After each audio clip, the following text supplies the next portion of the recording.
Now, and I don't know if you coined this phrase, but you've certainly used it, the Bush-Cheney crime cartel, the war profiteering corporations. Now, sir, they are the criminals that have us Americans like in a stranglehold of evil with their depleted uranium munitions, over 4 million innocent Iraqi people dead and dying because of the... Well, that's right. It's 3 million dead from machine gun bullets, cholera, starvation, bombs. But there are, but I was about to say, millions more. Their cancer rate in the regions where it was used is 5 times normal, and the birth defects are even higher than that. And all these arrogant Americans who think, oh, good, they're brown people, kill them. The elite doesn't care about you either. Right, sir. In fact, I talked to a man from New York City the other day, and he said, oh, the war is good because it shows how strong America is. And I said, sir, what the war shows is the destruction of the United States of America by the filthy corporations. And it shows that the American people, I played that clip earlier of Americans on a street corner going, bomb this city, bomb that country, bomb France, bomb. It's like a petty demonic petty ego power to imagine killing people that makes them, in their dim little minds, feel some glint of activity or life. It's just, they're dull, goblin-like creatures. But there are a lot of good people left in the country. That's why we have to fight the evil, so that we can protect ourselves and protect others and not let the globalists use the U.S. as an engine of evil. But I need to see, the reason it was 45 minutes is because the callers are on 3 or 4 minutes apiece. We have guests. We have ads. We run out of time. Anything else? What was your question for me? Can I say one more thing before I go? Yeah, go ahead. Okay, I'll say this. Okay, I was in prison for 7 years and 8 months. Hold on. I'm going to go back to the full audience. Here we go.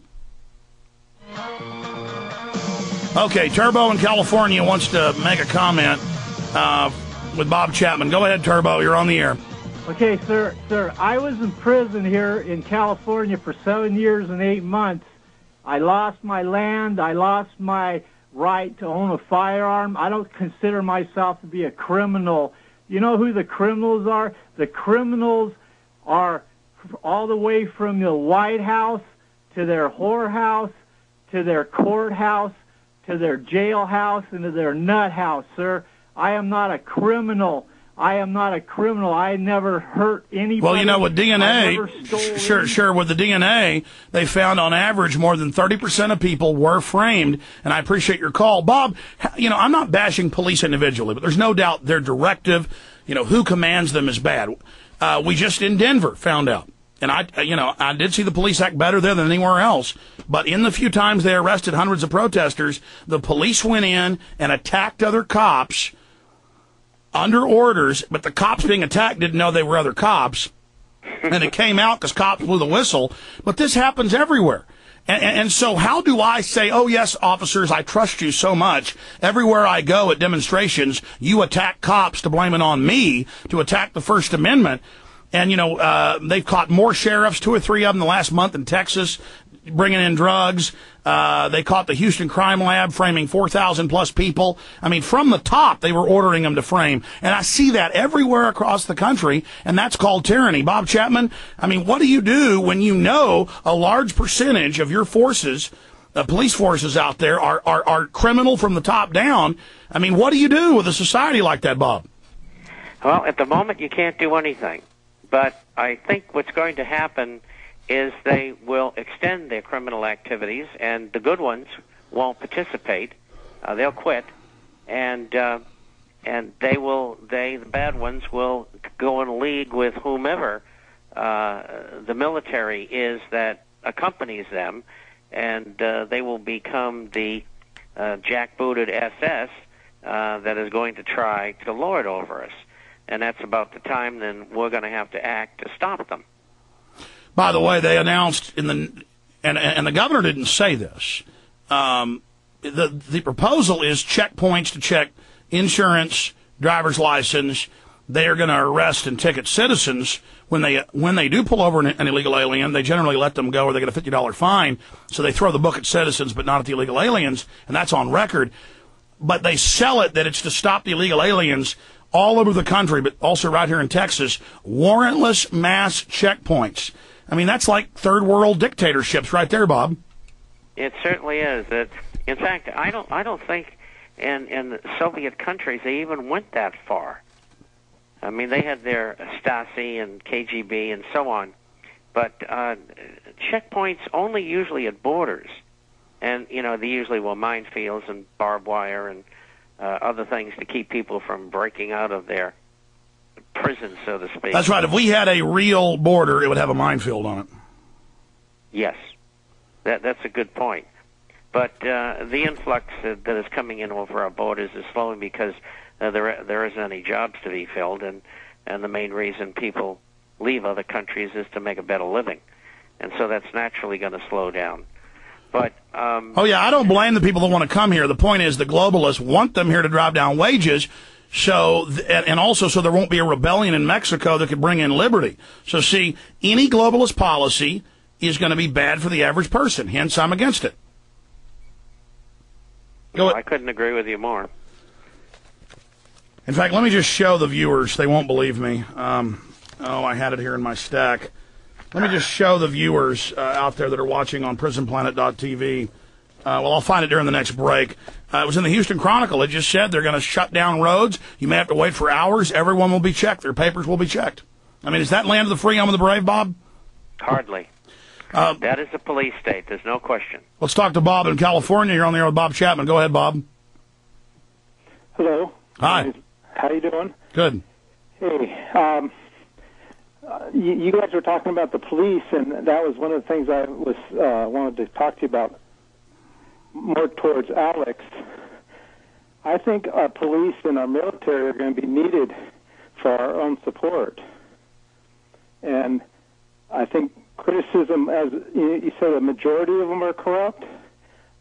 No, what I said is the attack pattern, the setup, the commanders, the government is bad, and so they're giving them unlawful, illegal orders and setting the precedent to violate the Constitution and Bill of Rights and to bring in a tyranny. There is a minority in there, and it's a minority with the trilateralist and the new one world government people. Well, that minority is in the command positions. We're going to skip this break again on the internet. We'll keep talking about this with our guests, and I'll play a clip when we come back. Stay with me. We're on the march. The empire's on the run. Sir, what I'm saying is the command structure, the policy of the government. It's like every German soldier wasn't bad, but their commanders were bad. Their government was run by bad people. Okay? And so they say, support the policy of us taking blood without a warrant at a checkpoint. Support us having warrantless checkpoints of everybody. Support us having your children in school be taught to tattletale on you. I mean, they do that in Austin. I have their own police training videos for the kids. It's in my film, The Road to Tyranny. I mean, the police produced it. That's not good. That's not our system. We know that's bad. That's what we supposedly fought before. So I'm not saying the average cop out there writing tickets or, responding to fires or bank robberies is a bad person. Bob Chapman, can you explain this to him? Well, I think you've explained it pretty well. There is a core of people at the top who are taking orders from Washington, and in part because they're partially funded very often. And, of course, they like the money coming back to them as well from the drug bust that they get involved in, and that allows them to pay the employees more money and allows them to easily fund their operation or expand them, make little kingdoms out of them. The police are in between. They follow orders or they lose their job. And there will come a time when there are police people who will say, no, I'm not going to do that. That's an unlawful order, and I'm going home, and you can find somebody else to do this job. I don't think the majority will do that, but there will be police who will do that, who have a conscience. Well, we know that's been happening. Over money. But we know they've been doing it, but then you're left with all the bad guys. That's true. But, they stand a tremendous risk. Here they are in a country of over 300 million people that has 450 million weapons. I mean, what can these police be thinking of? Just because they wear black uniforms and they've got weapons does not mean that they're going to win anything. Yeah. I mean, we're as well trained as they are. Many of us went through the military. Many of us have killed people. And many of us know how to handle weapons. And if they think they're going to be effective in doing what they're doing, they're crazy. They're all going to get wiped out. And they best start listening to us, because we don't want them to get wiped out. That's right. We want them to be there to help us. That's right. We're not the ones that just stole $5 trillion and won't say where $2 trillion went. That's in Bloomberg and AP. We're not the ones that did all of this. We're not the bad guys. Turbo, I appreciate your call.